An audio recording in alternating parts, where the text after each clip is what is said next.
Se origina una nueva etapa de inflexión en el proceso político del referendo revocatorio contra el presidente de Venezuela, Nicolás Maduro, impulsado por la oposición venezolana. Y es que se ha dado a conocer una noticia completamente impactante. El 20 de octubre, miércoles 20, día jueves, 20 de octubre del año 2016 en Venezuela, porque el Consejo Nacional Electoral emitió un comunicado en el que oficialmente anulaba la fase de recolección del 20% de firmas, manifestaciones de voluntad del padrón electoral, del registro electoral venezolano, debido a la emisión de una sentencia por parte de tribunales penales de 5 estados del país, en los cuales se alega que hubo fraude en la recolección del 1% de las firmas, y esto en consecuencia trae la anulación de la siguiente fase por tratarse de un presunto fraude del cual o en el cual falló a favor el conjunto de tribunales de control de estas entidades regionales, lo cual anula el proceso. Pero es procedente, es válido jurídicamente. Hay que tener en cuenta, los tribunales penales de los estados Aragua, Bolívar, Apure, Monagas y Carabobo anularon la recolección del 1% de manifestaciones de voluntad presentadas por la Mesa de la Unidad Democrática en esas entidades para la solicitud de activación del referendo revocatorio. Así lo confirmaron el jueves 20 de octubre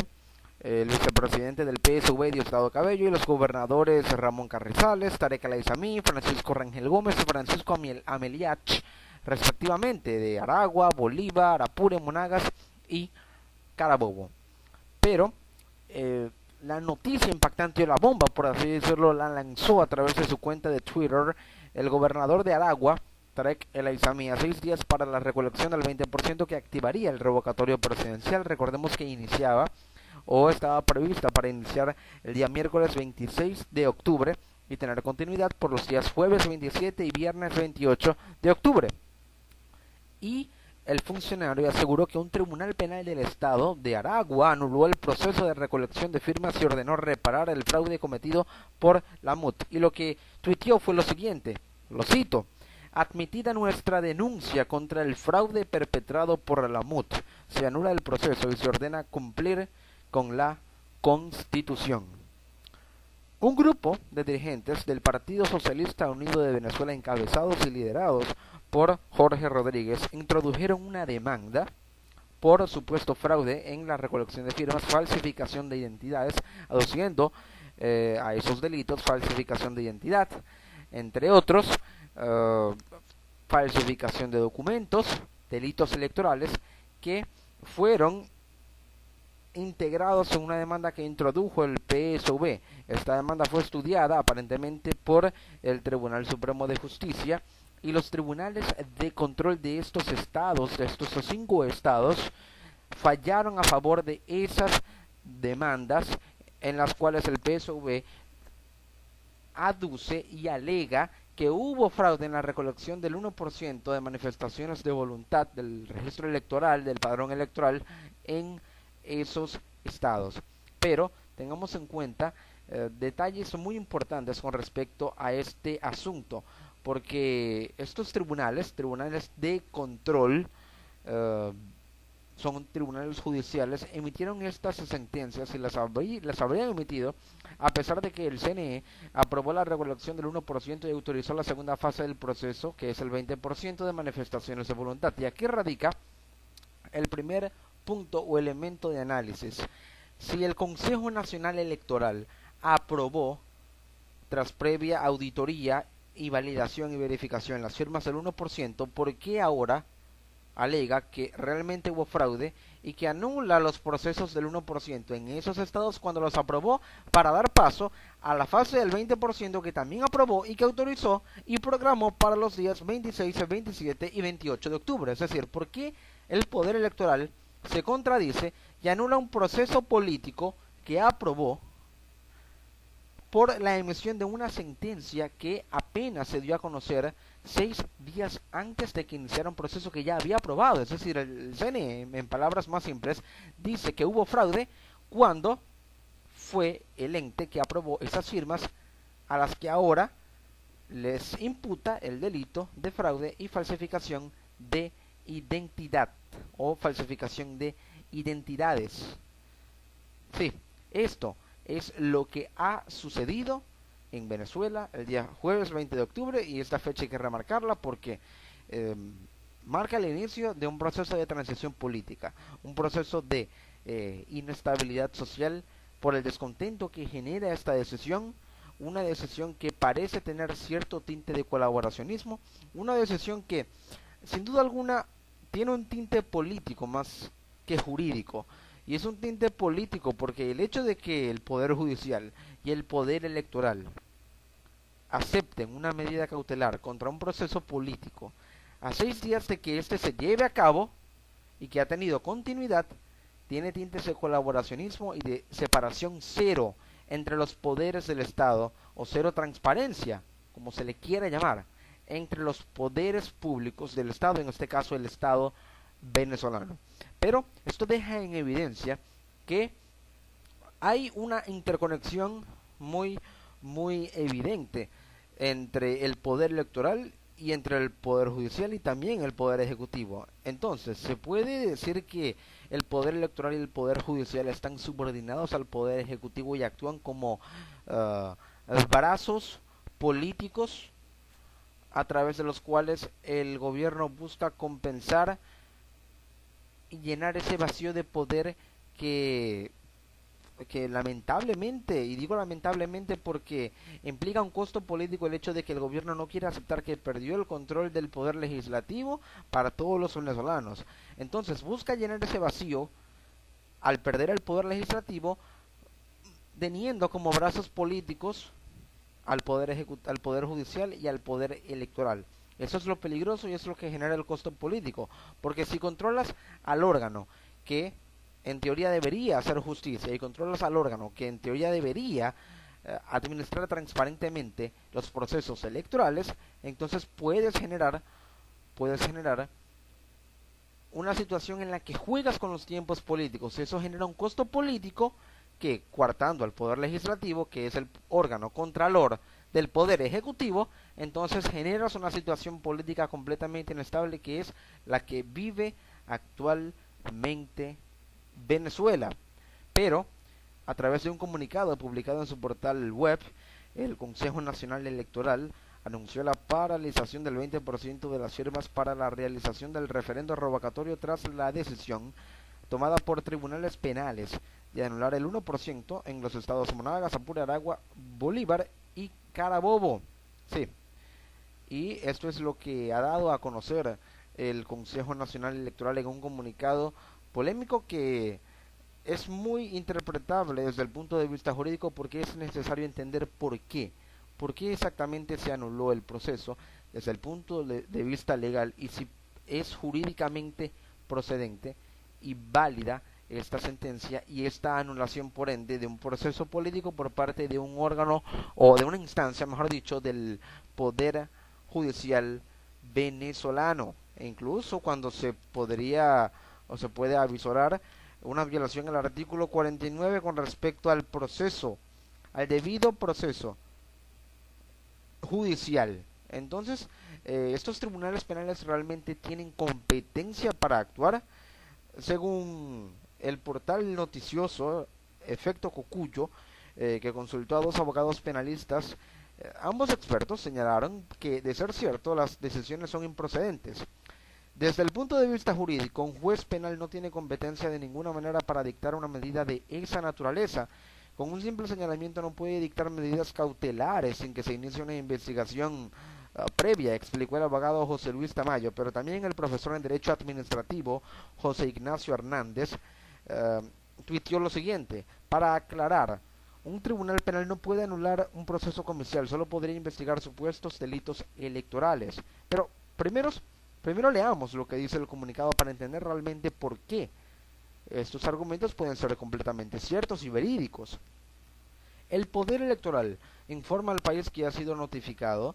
por tribunales de la República de medidas precautelativas que ordenan posponer cualquier acto que pudiera haberse generado como consecuencia de la recolección del 1% de manifestaciones de voluntad que se requirieron para validar la mediación de la organización con fines políticos MUT. Las medidas dictadas este jueves 20 de octubre por los tribunales penales de primera instancia en funciones de control de Valencia, el tercero de control de San Fernando de Apure, el de primera instancia en función de tercero de control de Aragua y el de primera instancia en funciones de control de Bolívar fueron decididas tras la admisión de querellas penales por los delitos de falsa atestación ante funcionario público, aprovechamiento de acto falso y suministros de datos falsos al poder electoral. ¿Qué significa esto? Significa que estos tribunales decidieron emitir medidas precautelativas, es decir, medidas cautelares, medidas que buscan aparentemente proteger derechos políticos, derechos jurídicos, blindando jurídicamente al sujeto de derecho mediante se inicia el litigio. ¿Esto qué significa? Que es una medida cautelar, una medida que busca al parecer congelar los actos para proteger el proceso, para evitar cualquier daño por parte de las partes en litigio, valga la redundancia, y de esta manera es que se emite la medida precautelativa o la medida cautelar, pero esta medida cautelar fue emitida porque admitió querellas penales, es decir, admitió denuncias que fueron introducidas por el PSV por los delitos de falsa atestación, es decir, de falso testigo, falso testimonio ante un funcionario público, aprovechamiento de acto falso, es decir, aprovechamiento del acto que fue declarado como nulo e irreto de juramentación de los diputados de Amazonas y suministros de datos falsos al poder electoral, falsificación de documentos. Por ello, aceptaron las demandas. ¿Qué significa? Significa que esos tribunales aceptaron las demandas que introdujo el PSV, pero no inició procesos de investigación de esas querellas, no utilizó elementos de análisis probatorio, allí violó el debido proceso, y al violar el debido proceso no tiene validez, pero aún así incurrió en el lamentable delito de continuar el proceso sin investigación, sin comprobación de hechos, sin la verificación o reconstrucción de hechos para aprobar estos o para emitir esta sentencia con estas medidas cautelares. Estas decisiones, continúa el comunicado, tienen como consecuencia la paralización hasta nueva orden judicial del proceso de recolección de 20% de las manifestaciones de voluntad que estaba previsto para el 26, 27 y 28 de octubre próximos, y en el que el Consejo Nacional Electoral estaba trabajando luego de terminada la primera etapa de una solicitud hecha por el partido MUT en abril pasado. En apego al marco constitucional, el CNE acata medidas ordenadas por los tribunales y ha girado instrucciones de posponer el proceso de recolección hasta nueva instrucción judicial. El Poder Electoral reitera su llamado al diálogo nacional como fórmula democrática por excelencia para preservar la paz y la estabilidad de la República y se pone a disposición se pone, mejor dicho, a disposición de los actores políticos e instituciones nacionales para coadyuvar en la búsqueda de las mejores condiciones que hagan fructífero este encuentro. El CNI ha decidido paralizar el proceso aceptando las medidas cautelares de esta sentencia que admitió los recursos penales introducidos que fueron querellas, es decir, denuncias por los delitos de falsa atestación, es decir, falsos testigos, aprovechamiento de acto falso y suministro de datos falsos, falsificación de documentos. ¿Puede el Poder Judicial inmiscuirse en asuntos políticos? ¿Tiene competencia? En términos legales, y esto hay que tenerlo muy presente, un tribunal penal no puede anular un acto político ni un derecho político mediante un recurso jurídico. Esta fase de recolección de firmas es un acto político y a la vez un derecho político consagrado y blindado mediante un derecho constitucional en el artículo 72 del ordenamiento jurídico, es decir, de la Constitución venezolana. El tribunal no puede emitir sentencia alguna mediante ningún recurso jurídico para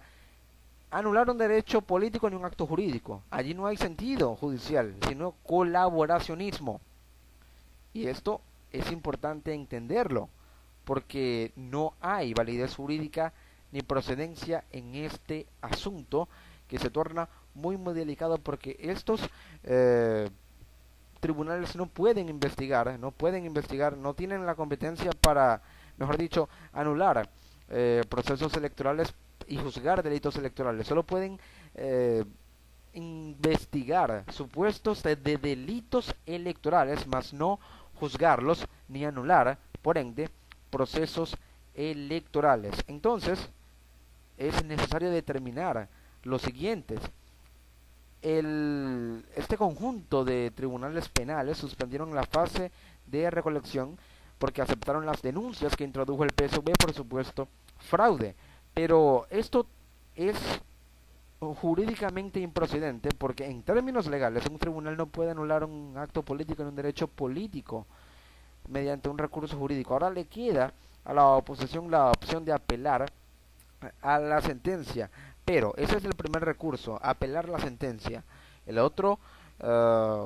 mecanismo, la otra estrategia sería organizar focos de presión sobre las instituciones, presión social, o también otro recurso jurídico, introducir una querella, es decir, una demanda para exigir la presentación de pruebas,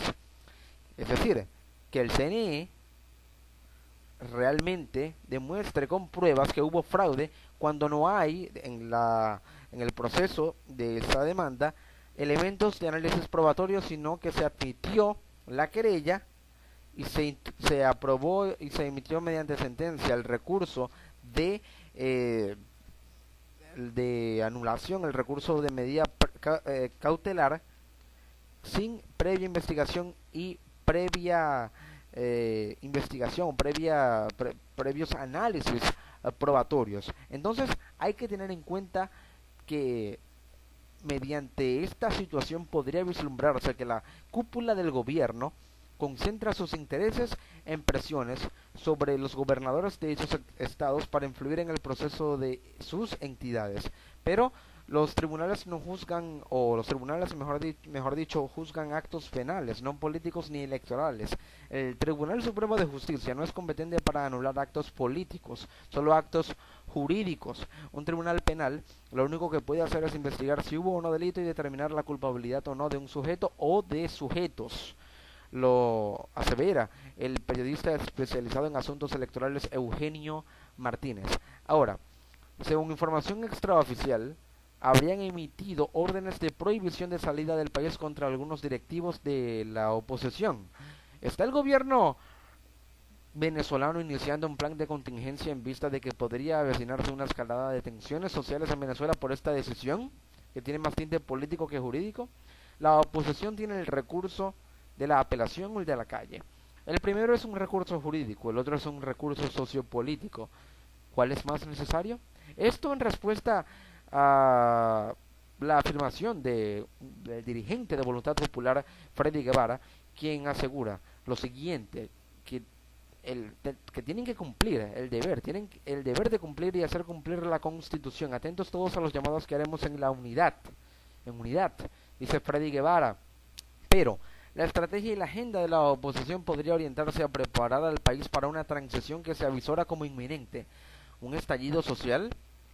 Según el periodista especializado en temas electorales Eugenio Martínez, la oposición es mayoría electoral, todas las encuestas lo indican. ¿Podrá la MUD convertir esa mayoría en presión de calle? Podría hacerlo si organiza una logística de redes de apoyo, conectando sus comandos políticos de cada partido, llámese Primero Justicia, Voluntad Popular, Acción Democrática, Un Nuevo Tiempo, con la sociedad civil en cada representación local,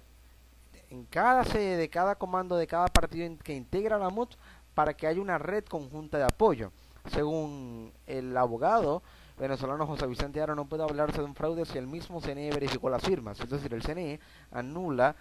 o acepta la anulación de un acto político que él mismo validó. También asegura que en Venezuela estamos en una dictadura, ya no podemos decir que estamos en una democracia. Pareciera vislumbrarse que esto tiene tintes de una dictadura de facto, es decir, un autoritarismo que se vale de la usurpación de los poderes públicos para anular actos políticos que no le convienen políticamente. Por ello, entonces, pareciera haber una democracia o una dictadura de facto o una neodictadura, por así decirlo, o utilizar algún término. Y también asegura José Vicente Aro que prácticamente se le está dando una herida de muerte a la posibilidad del referendo revocatorio. Esto porque con este plazo se dilata más el proceso y parece inminente que si se vuelve a emitir una orden judicial que